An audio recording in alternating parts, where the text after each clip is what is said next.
Church involvement, the first thing came to my mind was a pastor that was going to start his own church, and he was going to be located in a building in a strip mall. And he said, Linda, can I be a drop-off center? And I looked at him and I said, well, why would you want to be a drop-off center if you're in a strip mall? He said, because I want people to know we're there. And do you know that ministry grew his church? He's got signs up and banners up and things directing people there during collection week. So it does grow a church.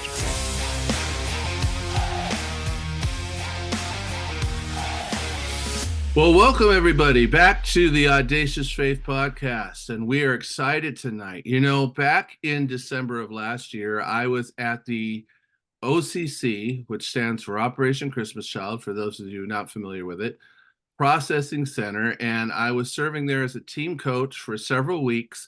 And during one of those weeks, there was this group that came in, and they were there for days in a row. And I was so encouraged by them and getting to meet them and hearing about their ministry, and especially this couple that kind of headed it up. And so my excitement tonight is we've been wanting to do this for months, and now we're finally going to do it. They are my guests today. So it's Wendell and Linda Hollinshead.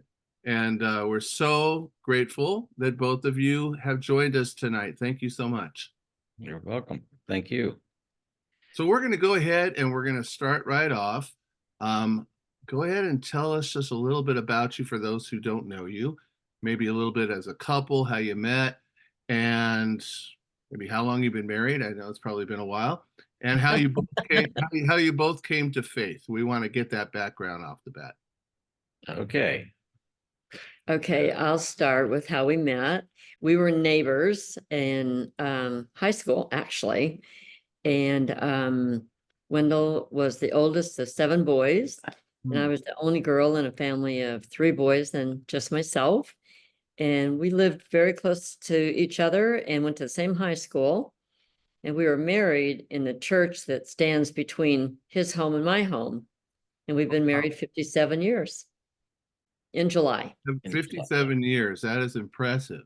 That is definitely impressive. So Wendell, she was the girl next door then? Almost, just half a block to the west and then a half a block north. So and the church was right in between. Yep. Awesome. 57 years. What's the secret? Well, I believe the secret is if a woman treats her husband like a king, he'll treat her like a queen and leave God in the center of your marriage, and all is good. That's great advice. Would you say then the marriage is a relationship of 3, not 2? Absolutely. Right. Yes. Definitely. And so faith, was that something for both of you that was from childhood? Was that instilled in you, or how did it work? Well, for me, it was from childhood. I went to church quite a bit with my grandparents because I was the oldest of 7. So, you know, it was nice to get out of the house and go to church with my grandparents. And at the time, for a long time, my grandfather was the church photographer, and that back in those days there wasn't the electronic flash; it was the light bulb flash. So I was his light bulb guy. You know, take the old light bulb and get rid of it and give him a new light bulb, and then we'd attend church. And so after that, I went to a neighborhood church that several of my brothers and I walked to each Sunday, while my parents kind of tended to the younger 3 or 4. So it was from a very early age.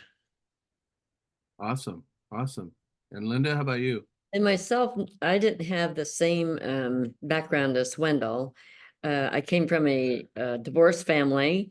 I was a child that was through the system in foster homes, et cetera, et cetera. However, through all of it, I was never fearful. It's like I had a peace within me as a small child.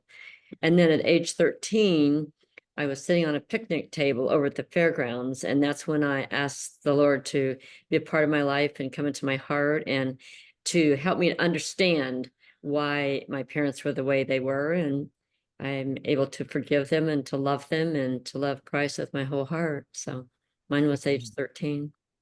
You just mentioned forgiveness. How important do you believe that really is?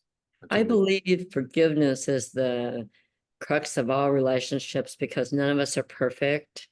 And I believe if Christ forgives me for all of my messes, that I can certainly forgive other people. My mother left me in a motel room when I was 4 years old and left my brother and I in this motel room by ourselves. So when they found us, when the police found us, we became a ward of the court. And through the years, I didn't understand how mom could have left us. But when I became a young mother of 2 children, 15 months apart, I soon learned maybe I could leave my kids too. But through my own experience, I was able to forgive her and she became my best friend. And I adored her. That's great. Now, here's a great thing. People say sometimes that you're a victim to repeat a cycle, but here you had that background and yet 57 years of marriage and all of ministry and everything. So that's a great testimony of what God can do. Absolutely. Absolutely. All right. Well, we're going to move on right now, and I'm going to ask, why Operation Christmas Child? What makes you both? Because this is what I witnessed. I witnessed a great passion for that ministry, something that you guys do and your church does pretty much year round. Absolutely. So that's not necessarily what everyone does. There are many people out there who do, but why that particular ministry? Why the passion about that one? It seemed like our church back we've been going to the same Baptist church since 1997, and we kind of was looking in about 2003 that the shoebox ministry was taking part, but there's really no one that led it or headed it up. And that's when Linda started to get more interested and volunteering and doing things several years before I was. But, we would take our boxes over to the drop off and of course I participated in that, but she's the one that was the instrumental at the church from that early start. And for me, the reason I was drawn to Operation Christmas Child was I always wanted to be a missionary, but really didn't have a mentor or a person to send me to the right path in life. And when I came across this ministry, I thought to myself, this is how I can spread the gospel. I don't have to go out in the field and be a missionary. I can be a missionary right here and spread the gospel to children to the ends of the earth. Because I feel like as a child, my peace finally came when I came to know the Lord. And I want every child to have that opportunity. That's great. Have every child the opportunity to know that God sees them, knows them, and loves them, right? Absolutely. Right. Yeah. So go ahead, Wendell. You were going to say something? No, I just was agreeing with what you were saying because every child has an opportunity to accept Jesus with the greatest journey. And that's what the whole thing is about. As Linda tells people, not a humanitarian effort, it's an evangelistic situation that that we're putting forth to the children around the world in these 100+ countries. Yes, and you mentioned the greatest journey. So some people may get confused and think it's a one and done type of situation. There's an event, they give them a box and that's it. But so kind of explain how it's a 12-week and how that goes from there. Okay, first of all, when they receive the shoebox, they don't receive just a gift of toys and what have you in the box, but on top of the box, they receive the greatest gift, which is the gift of the gospel. It's printed in their language. So while all the boxes are being presented, the children can thumb through this little booklet in their language, look at the pictures if they can't read, or read it if they can read. So then by the time all the children have their boxes, they present the gospel from in front with pictures and photographs and people from their country that have been trained to present the gospel correctly. And then from there, the children are invited to the greatest journey, which is a 12-week discipleship program, which draws them close to the Lord, a better understanding, teaches them how to pray, how to ask for forgiveness, and what really Jesus did for them, that he actually died for them on the cross and that they are forgiven. Yeah, and so isn't it true that it's about 40% of the kids that receive a box actually go through that program, choose to do that? Yes, and I think, honestly, myself, I think 40% is really great, considering some of these children walk many, many miles to this distribution. They don't just live down the street or down the block or mama drive them. They're walking, and they're walking through rivers, and they're walking through unforeseen circumstances to get there. So I think that's pretty good. It is, considering that people in America can't even get up on Sunday morning to drive their car for Amen. 5 minutes, right? Right. So Amen. I love the fact too that it isn't just a child that received the box, but they invite mom, dad, grandma, grandpa, siblings, neighbors, friends. To me, that box reaches probably 10 or more people. Yeah. And I love that. So yeah, that influence of about 10 people on average, right? So Yeah. So Wendell, let's talk about that, because I know you're the logistics guy, right? You're the carton guy. You're Right. Right. Yeah. And about how many boxes do you normally get in a carton? Normally 16. That's the majority of them is 16. And then of course we get people that have the larger shoe boxes that are not the red and green that's in the background where you're at. Right. And so sometimes we get 14 or 15. Okay. But I have an average of about 15 and a half. When we have 11,000 shoe boxes this past year go through our church, of which over 4,200 of them was our church boxes only. I have about a 15 and a half shoebox average. So the majority of them are 16s. That's awesome. So every one of those full cartons, if we say that they're going to influence, every box is going to influence 10 people, we're going to be affecting about 160 lives with every one of those cartons, right? That you're filling up those trucks with. So, right. And when you were at the processing center where we met, and Wendell was Linda was in the front, kind of directing everything over there, checking things, and then Wendell was down with the cartonizing. Right. And every time we were going full box, that's 160 people, right? That's right. Exactly. Yeah. So that, I think what's so exciting about it is that people are doing something that actually is making a difference. That might be a new cheer down on the line when we fill a box and put it on the conveyors. Hey, we're going to reach 160 people through this box. Yeah, a lot of people don't realize that. It's just we filled another carton, but these are lives that are on the other side that we're talking about.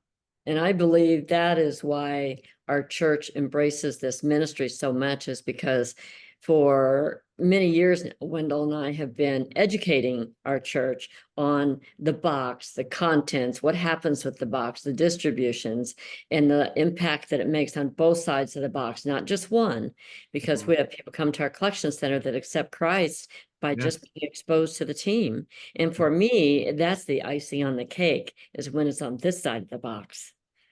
Yes, that's great to have it before it even goes over there. Now let's talk about that, because you talked about your church participation. Now, this is a subject, and this is a lot of why I wanted to talk to you, because when you guys were there, this is what I mean. You guys had like a whole group. Your church is what? First Baptist Church of Chandler. Right. Okay. And you had what, like 3 tables full of people?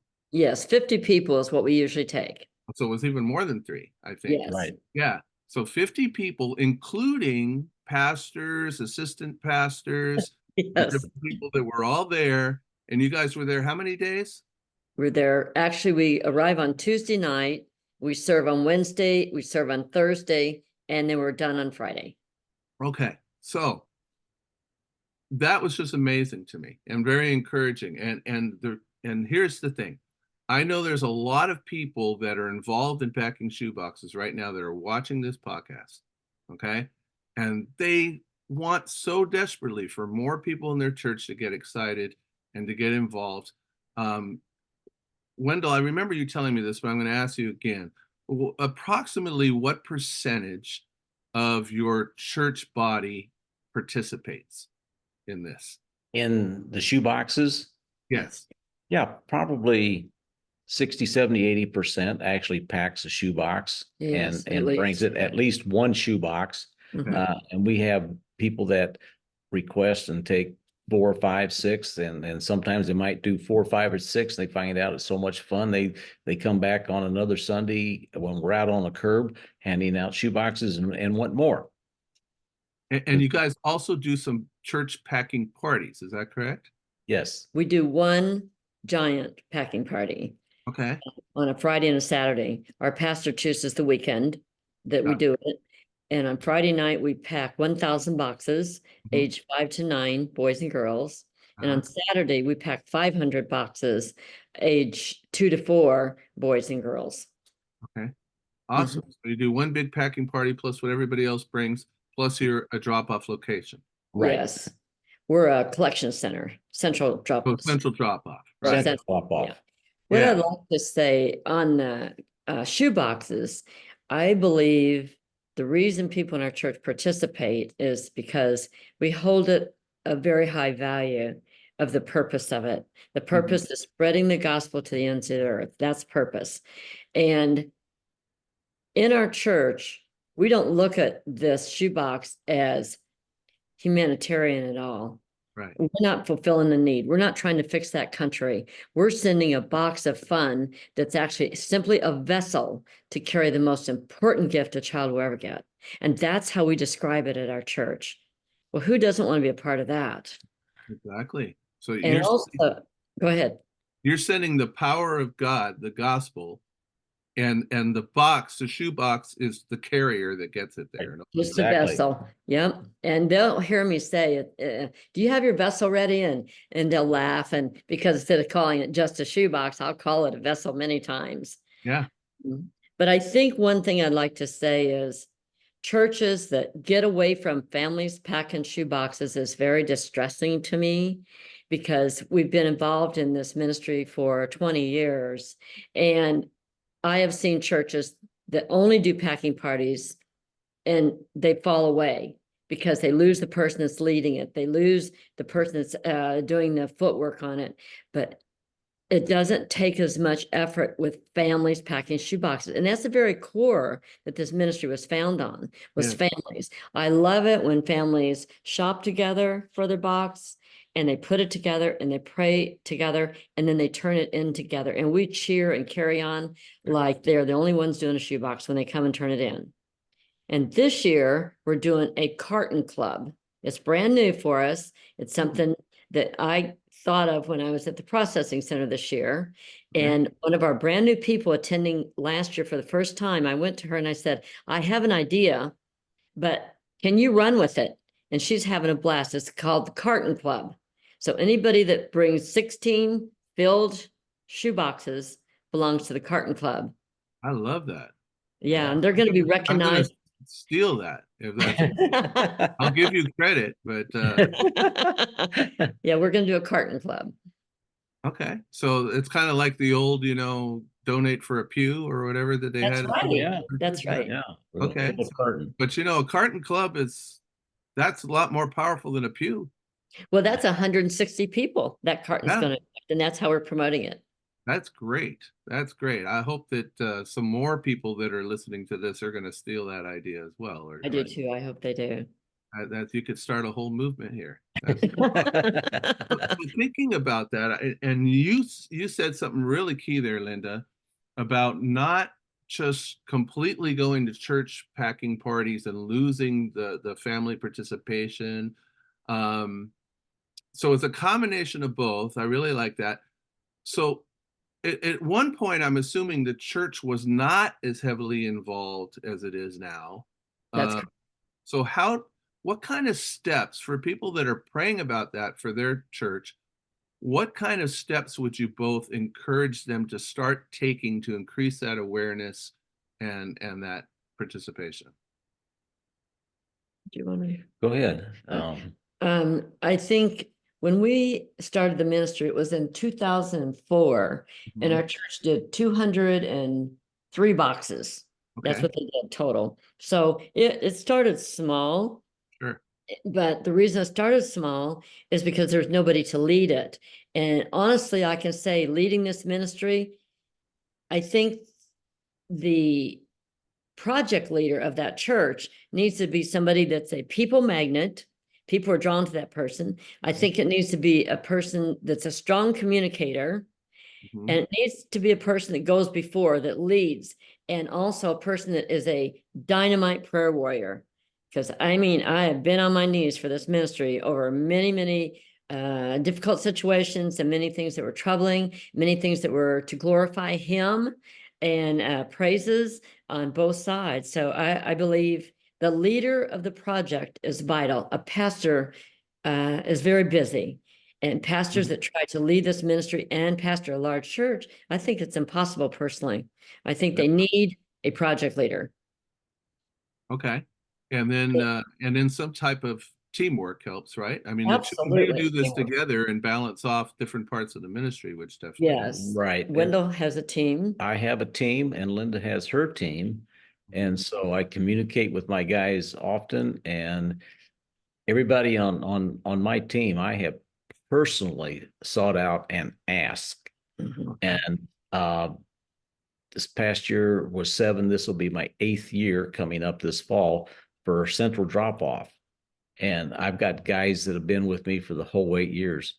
And even before that, when I used to take the shoeboxes, the cartons over to someone else and put it on a truck at another location. Okay. I've got some real longevity with several of my gentlemen that help out. And I think Wendell hit on a valuable point. He handpicks his volunteers. That's also what I did. Is I would when Samaritan Purse put out to us that they wanted every site to be missional, and they wanted every box to be prayed over. I thought, oh my goodness, how am I going to be everywhere and handle this? Because I take any instructions seriously. So I really started talking to the Lord about how am I going to handle this? And he just kept putting before me this person's name, Vicky Demand. And I thought, Vicky Demand, I don't even know who she is. So I was in the foyer of the church, Mhm. and I asked somebody, hey, do you know who Vicky Demand is? And they said, yeah, she's right over there. I said, oh. So I went over to her and I said, I don't know you. My name is Linda Hollinshead. I had the Operation Christmas Child Ministry, and we need every box to be prayed over when it comes into the center. And the Lord has laid your name upon my heart. I said, I apologize that I don't know you, but maybe this is how I'm supposed to get to know you. I said, is that something you think you'd like to do? She said, absolutely, I'd love to do it. I about fell over right there in the lobby. Wow. Got it already prepared her, huh? Yeah.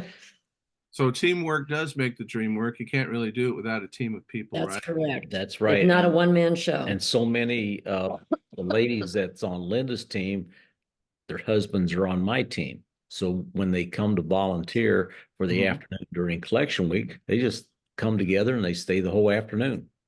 And so So it becomes like a fellowship event at the same time. yes, sure. yes. Yes, it does. Now, how'd you get all the pastors on board? Because this is what I know, being a pastor myself. Okay. People always want something from you, but they don't necessarily know, people coming along saying, I also want something for you. So, Right. so was there a process there? There was a process, yes. And Wendell wasn't involved then. Excuse me. It was just me. And Wendell was my cheerleader at home. Those were some discouraging times for me because our pastor, God love him, he's a neat freak. He doesn't like anything out of place. So the first year that I headed the team up, we were in a school. We didn't have a church building yet. Okay. So I was hauling the boxes back and forth, which was a good thing because he couldn't see all of the accumulation of different size shoe boxes, some with ripped paper on them. It was just, you visualize it, you can see it. But then we got our church building. Okay. Then it was even more picky. I thought, oh no, how's this going to work? He wasn't on board. So everything in the lobby had to be neat, tidy, and not taking up any space. Yeah. And I had this giant wall of about 86 boxes, and they fell over right in front of him on Sunday morning. Wow. And I wasn't quite sure what to do. So I just started picking up boxes and restacking them. But I think because I didn't overreact or even try to apologize, I didn't even try to apologize because at that point I didn't knock them over, they just fell over. Mhm. But I will say it's through a period of gently moving forward that he has come on board, and he is a wonderful supporter. Our entire staff and their wives were at Processing Center, including our church secretary and her husband. Yeah, I Oh, remember. They were awesome. They were yeah. awesome. But to go along with that, I think staff, pastor, and others have to see that as a volunteer, you're committed to the ministry and you're in it for the long haul. And it's just not something that's going to go on for a year or two. And they're going to be gone. And here we are, with no leadership. And then they have to take it over or do something. But we're in it for the long haul and have been. And I think our staff can see, and our volunteers that help us, that we're here to serve and help everybody in the ministry. Yes. Now, I want to tie something into that because I've talked to different people, different churches, different involvement. And here's where a lot of churches struggle today, and that is having people having a place to serve and serve together. Yeah. Ministry has gone more and more professional, paid staff, just bring them in, do the task. Right. And so how have you seen the church benefit? Because this is what I want to key in on as I'm trying to talk to other churches as well.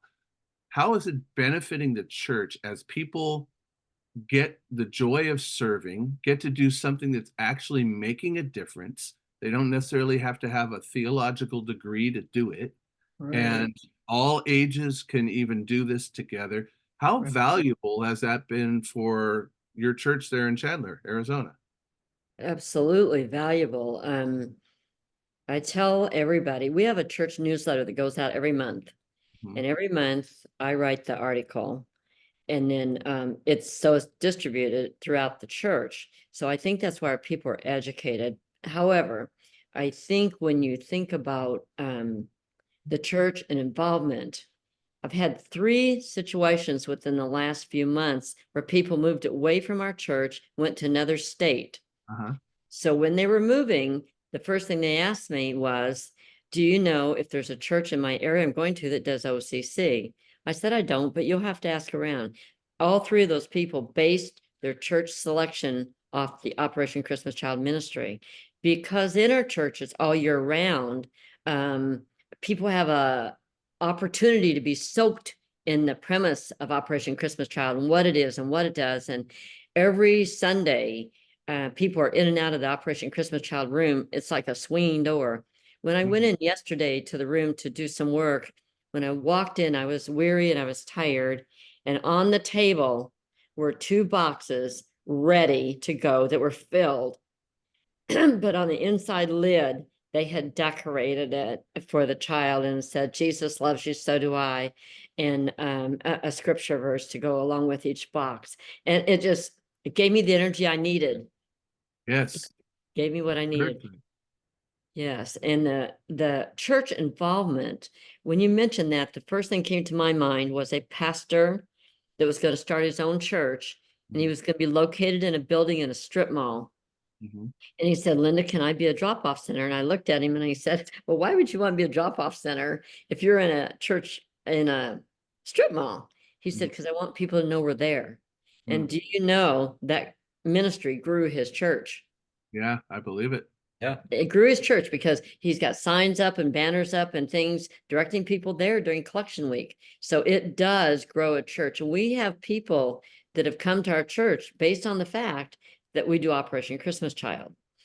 I had a lady this fall when we were doing it, came up to me and she said, you don't know me, my name is Hazel. And I said, yes. She says, I started coming to your church 3 weeks ago.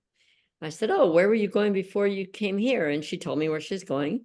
And I said, and so why are you coming here? She said, because for 5 years, I've been bringing my shoeboxes to this church. And for 5 years, when I bring them, you and your people pray over my boxes. And I know they're in God's hands. And I want to come to a church that takes it serious and prays over everything. Amen. Amen. So yeah, that's a part that some people don't realize as well. And that is that churches that do feel led to be drop-off locations in some form, whether it's a central like you are, or there's also just drop-off locations. Right. They're going to have a connection with people. Yes. These people aren't necessarily all church attenders somewhere. They may even come from it more of the humanitarian side of it at first. Right.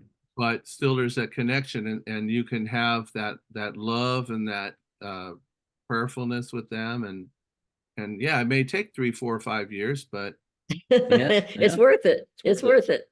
you see we've seen this too. You see a lot of people that come back to you year after year. Yes, they Right. do. Uh-huh. And Right. they'll look for you. They'll say, "Where's Wendell? Where's Linda?" I mean, they're looking for us. Yeah. I think that's the value of being steady, like you said, Wendell, being something for the long haul, the commitment.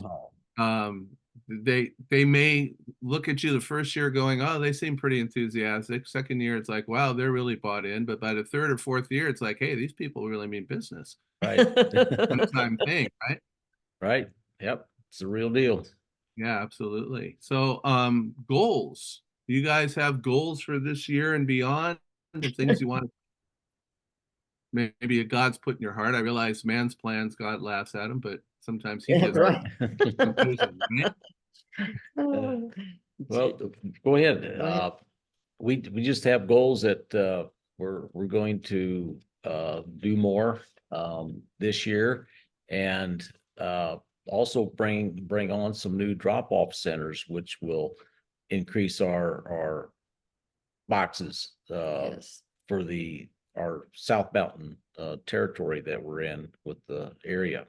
So that's some of our goals, is to grow the drop-off centers, besides growing our own church boxes, Okay. and having the visibility that people know where we're at when they pass our street, and will want to come and bring their shoeboxes to us, or see our signage, and might have an idea that, hey, I need to find out more about this Operation Christmas Child. Well, Wendell mentioned signage, and I Mhm. think I sent you pictures of the signs, right?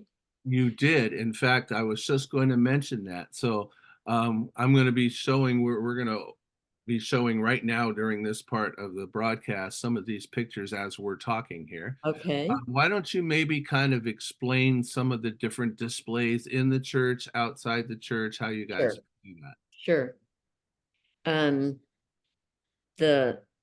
We have children that we made out of wood that Mhm. are outside of the church, and our children all look different. Some are a Mhm. little browner, some are white, some have glasses on, and they have toys. And we do that to get people's attention. And the children are about as tall as I am, so maybe about 5'2", 5'3". Okay. We have a large display that's a shoebox that Wendell's team puts that up. It's ginormous. Mm. We actually give out about 300 shoe boxes from the church office as a result of the signs out at the road. People drive by, they see it, they know Samaritan's Purse, Operation Christmas Child, but maybe their church doesn't do it. Or Mm. maybe they used to do it and they got away from it. Now they want to do it again. So the testimonies that come into the church office are pretty phenomenal during that time that the signs are up. So you put them up, when do they normally go up? Mid-October. Yeah. Okay. We start our kickoff about mid-October, that second Sunday. So we'll have the signage up ready to go. So some of the same guys that helped me during collection week are out there helping put the signs up. And the one sign is huge because it was made out of 4x8 sheets of plywood. And so we have to connect all 4 of them and put the bracing up and get them ready to go. Ginormous is how I would describe it. Yeah. You mentioned some of the guys that were at the processing center with you that helped you with some of this stuff. Now, this is what I remember. They all seem to be having, just maybe some people would say, almost too much fun, Yes. Yes.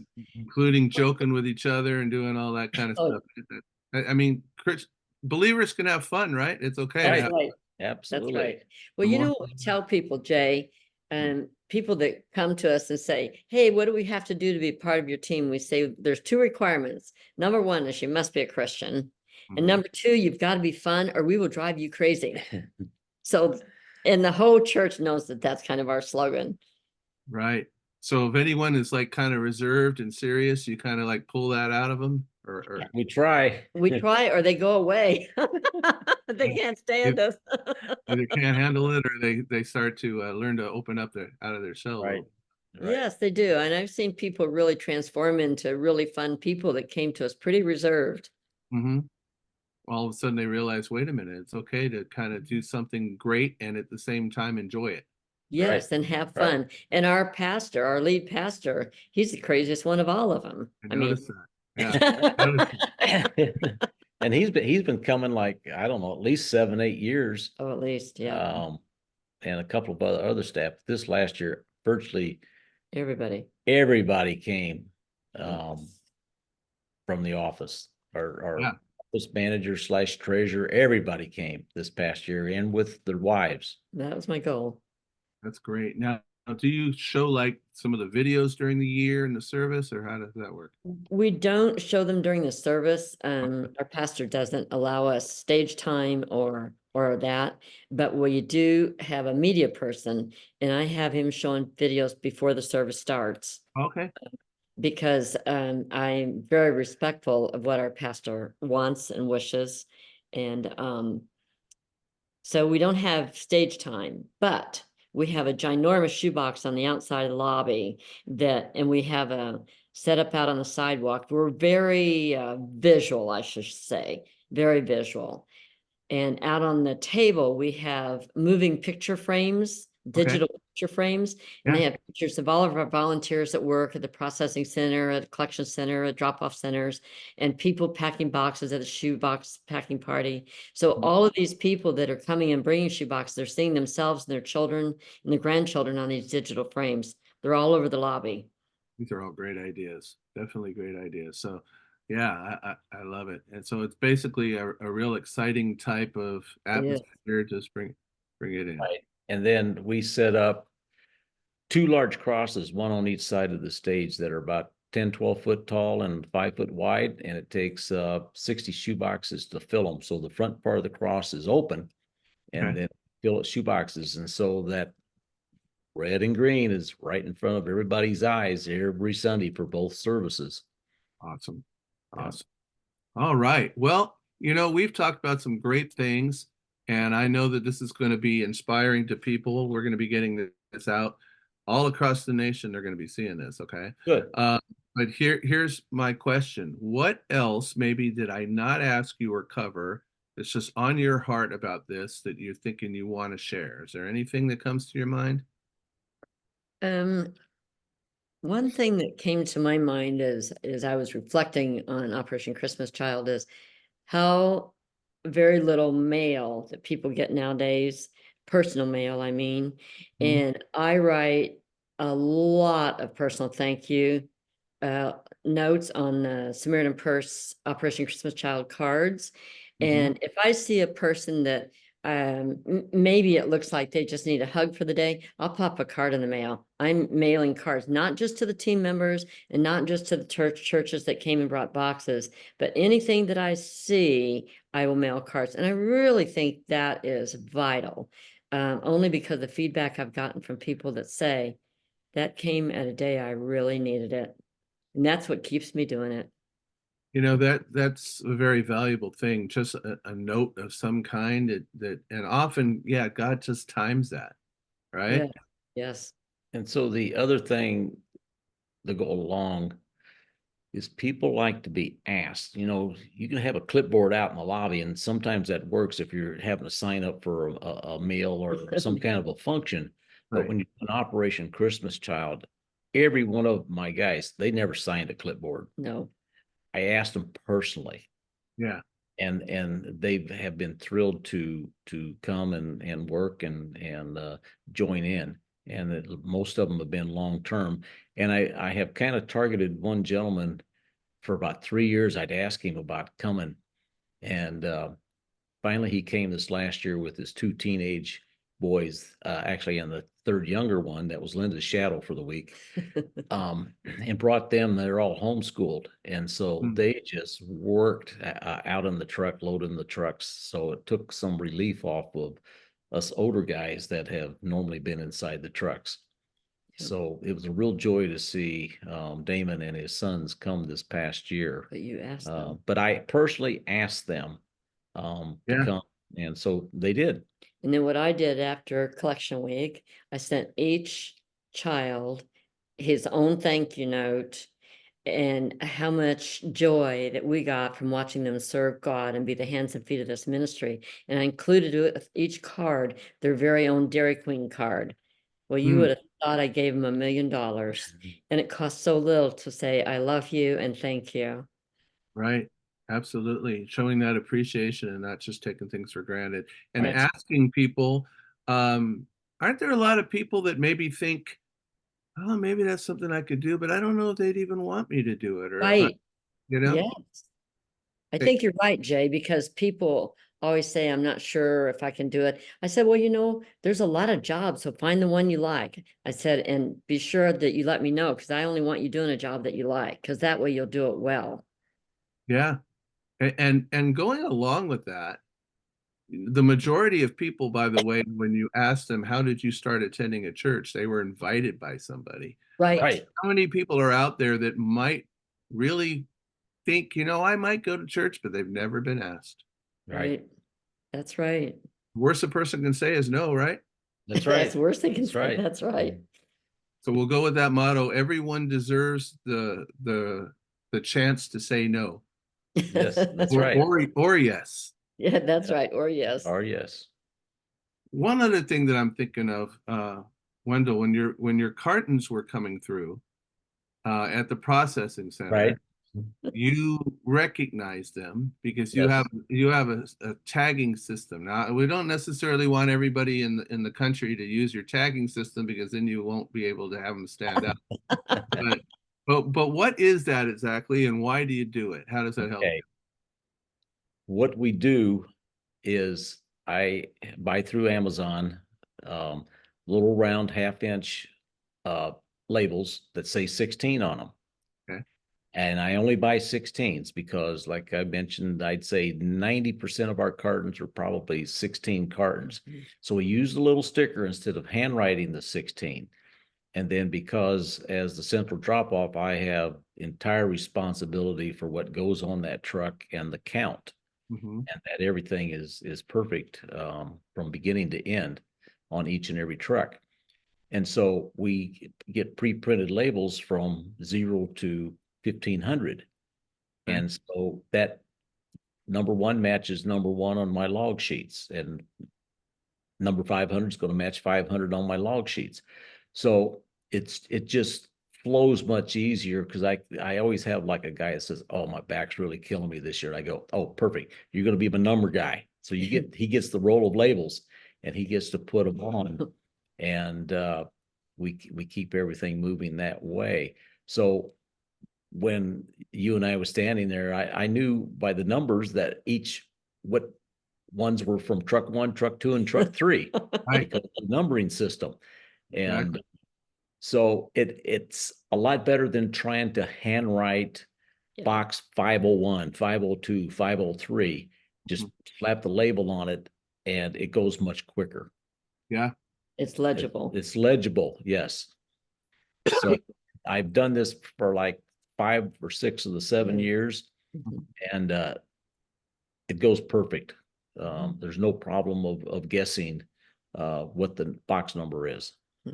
And it went so perfectly that after you guys had left and went back home, I could still identify cartons that were coming through that were yours. Right. I think I sent you a couple pictures going, oh, here you go. Now, if some box has a 14 in it, we handwrite that 14. Or, anything other than a 16. Everything with a 16 gets the little round 16 sticker. Gotcha. I love that. And then didn't you also put something, if it was from the church, you put a note or something in the box? Do I remember? In the lid. In the lid. Yeah. You had inside the lid. Yeah, it's Yeah. glued in there. It's glued Right. on the inside of the top of the lid. You know why I glue it?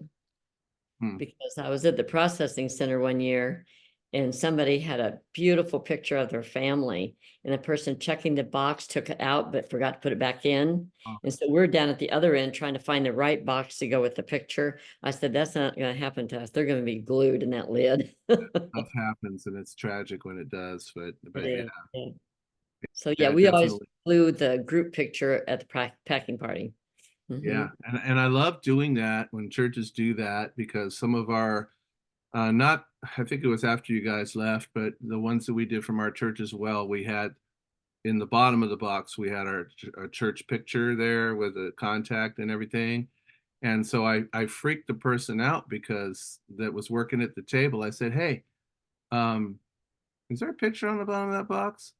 And they reach down there and they go, "This one?" And I go, "See that guy in the back row? Does that guy look familiar?" And she looks up at me. It was, it's amazing when you see your actual boxes come through at your It table. is. And you saw several of them when you were there. Yes, we did. Yeah. Now, I will say this, the processing center in the West Coast did over 800,000 boxes. Okay. Yeah. So this is the providence and the power of God to show you out of those 800,000 boxes with all the different tables, to show you some of your own boxes at your own table while you were there for the 3 days. Right. Yep. Yes. That was Yep. that was exciting, very exciting. Absolutely. So God demonstrates over and over again that he is in control, can do anything. Over and over. And our people that worked the line could distinguish, when they were working the line, that, oh, this is a box from our church, because they were at the packing party and they could see the Yeah. picture, the colored picture, on the inside of the lid. Yeah, it's always nice to know that they actually get there and they're actually going out, and to find out what country they're going to and all of that. Right. Right. We actually just recently received a message from a mom in the Philippines. Her Mhm. daughter had received the box. And of course, those kind of things are what I share in the newsletter also every Yeah. month. Yeah. Yeah, and I've gotten several of those this year as well. Yes. The Philippines, and I forget where else, but it's always, it's awesome to get that connection. Very exciting. So Yes. for people that are out there that say, "Oh, kids don't even get these boxes," that's kind of ridiculous, isn't it? Right. It is Yes. ridiculous. Yes. It is ridiculous. There's proof that they get them. That's Yeah. right. Absolutely, absolutely. Well, how can people out there best pray for the both of you and for your church? I believe, praying for our church, that Wendell and I, both being 75, we're looking for people to really mentor into our positions. Not that we need it now, but we want it to be concrete before we are not needed. Okay. And so that is a huge prayer request. And then the other thing is to build our team, more drop-offs, build our team. Absolutely. That's great. And I love what you're saying there, because when I went back to Global Connect, you guys were global, weren't you? Yes. We Yes. were. Mhm. Okay. There's a lot of people in OCC. I mean, I'm not overly young myself, but I'm not quite where you're at yet. But but there's a lot of what we would call very, let's just say, lots of miles, well-driven, well-experienced people, and not enough of the young ones yet, right? Right. Right. You need to pass that torch and to find the next people up to be able to carry on the ministry, not only in this ministry, but in so many other ministries Yes. as well. So that's a definite huge prayer that I think we all need to be praying for. And then one last thing as we finish up, first of all, I do want to thank you guys both for this time. And I really love what you shared. Some people might have been encouraged and would like to contact you in some way. What's the best way for them to do that? You can use my email. What about your other email that you put on the new one you created? No, we'll just No? use mine. Okay. Just my email will be best, Jay, because I check email frequently. Wendell checks it daily, but not frequently. Got it. You want to say real briefly what that email is? Yes, Linda.Hollinshead, Hollinshead gmail.com. There you have it. So if you want to get in touch with them, or even just share an encouraging comment on how you were blessed by what you said, keep the discouraging ones to yourself. But the Or if they need encouraging help, ones, He's talking. help in a Okay. certain area, we're more than happy to help someone. absolutely. Even using labels on the boxes. Yeah. So for those of you who say, hey, that sounds like a good idea, but I didn't quite get exactly what he was talking about, send him an email or anything you heard today. Right. And we're going to pray for the continued blessing. And hopefully you guys planning on coming down to the center again this Oh, next- yes. Yes. We're limiting it to 50 people this year, so we'll see. We're already getting a little bit static. They Well, want more. God's been working on me, and my tentative plan is to be there again. So make sure you find me when you're there. We We will. will, for sure. Absolutely. We had a great time being on your team on our lines. It was. That was a couple of my best days. There were a lot of good ones, but that was definitely a highlight right there. Right. Thank you. Thank you. So, well, God bless you, and God bless everyone as you watch this. If you haven't subscribed to the podcast yet, make sure to go ahead and do that. Share this episode and many of the others, as well as we have now like 105 episodes, and they're all great. So we hope you be encouraged by them. This has been the Audacious Faith Podcast. God bless you, and we'll see you next time.